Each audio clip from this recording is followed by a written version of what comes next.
తాజా అంశం చూస్తున్నాం. రేపు జరగనున్న ఉపరాష్ట్రపతి ఎన్నిక కోసం ఎన్డీఏ కూటమి సమాయత్తమవుతోంది. మధ్యాహ్నం 2:30 పార్లమెంట్లోని బాలయోగి ఆడిటోరియంలో ఎన్డీఏ ఎంపీలు సమావేశం కానున్నారు. మరింత సమాచారం మా ప్రతినిధి అరుణ్ అడిగి తెలుసుకుందాం.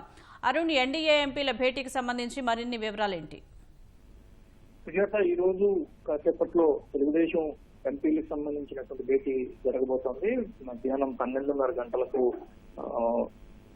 పార్లమెంటరీ పార్టీ నేత లావు శ్రీకృష్ణదేవరాయలు నివాసంలో భేటీ జరుగుతుంది. భేటీకి కేంద్రం నుంచి కేంద్ర మంత్రి ప్రహ్లాద్ జోషి హాజరు కాబోతున్నారు. ఉపరాష్ట్రపతి ఎన్నికలకు సంబంధించి నోడల్ మంత్రిగా ఆయనే వ్యవహరిస్తున్నారు. ఎన్డీఏకి సంబంధించినటువంటి ఎంపీలు, ఎన్డీఏ పాలిత పార్టీలకు సంబంధించినటువంటి కోఆర్డినేషన్ అంతా ఆయనే చూస్తున్నారు. ఈ రోజు మధ్యాహ్నం 12:30 గంటలకు టీడీపీ ఎంపీలు కలిసి ఓటింగ్ జరిగేటువంటి విధానము, ఓటు వేయాల్సినటువంటి తీరు, అటన్నిటిపైన ఒక చిన్న వర్క్ షాప్ లాగా నిర్వహించినట్టుగా తెలిసింది.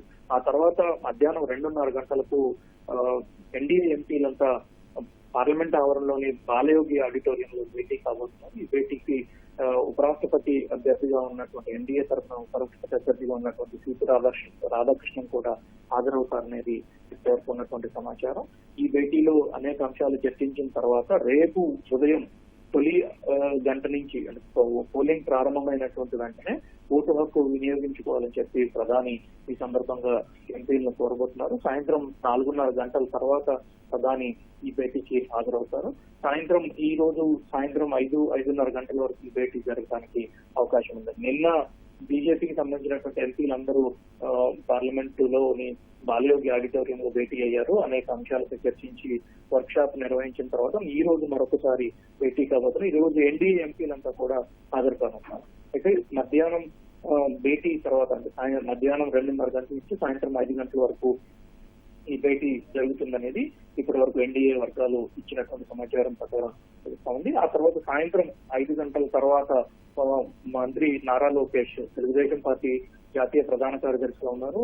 ఆయన ఢిల్లీ చేరుకుంటున్నారు. ఢిల్లీ చేరుకున్న తర్వాత వన్ జనపద్ లో పార్టీకి సంబంధించినటువంటి ఎంపీలందరితో ఆయన భేటీ కాబోతున్నారు. రేపు జరిగేటువంటి పార్లమెంట్ ఉపరాష్ట్రపతి ఎన్నికల్లో పార్టీ తరఫున ప్రతి ఒక్కరూ హాజరయ్యే విధంగా లోక్సభ, రాజ్యసభ సభ్యులంతా హాజరయ్యి ఎన్డీఏ సంబంధించినటువంటి అభ్యర్థిగా ఉన్న సిపి రాధాకృష్ణన్ కు ఓటు వేసి ఎట్టి పరిస్థితుల్లో తమ ఓటు హక్కు వినియోగించుకునే విధంగా ఆయన పూర్తి స్థాయిలో కోఆర్డినేషన్ నిర్వహించబోతున్నారు. దాంతో పాటుగా రేపు ఎన్నికల కౌంటింగ్ పూర్తయ్యేంత వరకు కూడా లోకేష్ ఢిల్లీలో ఉంటున్నారు. ఆ తర్వాతనే ఎన్నికల ఫలితాలు వెలువడిన తర్వాత లోకేష్ తిరిగి విజయవాడ బయలుదేరిపోతున్నారు. ప్రస్తుతానికి ఎన్డీఏ వైపు నుంచి ఉన్నటువంటి ఎన్డీఏకి సంబంధించినటువంటి కోఆర్డినేషన్ లో ఉన్నటువంటి సమాచారం ఇది. సుజాత, ధన్యవాదాలు అరుణ్.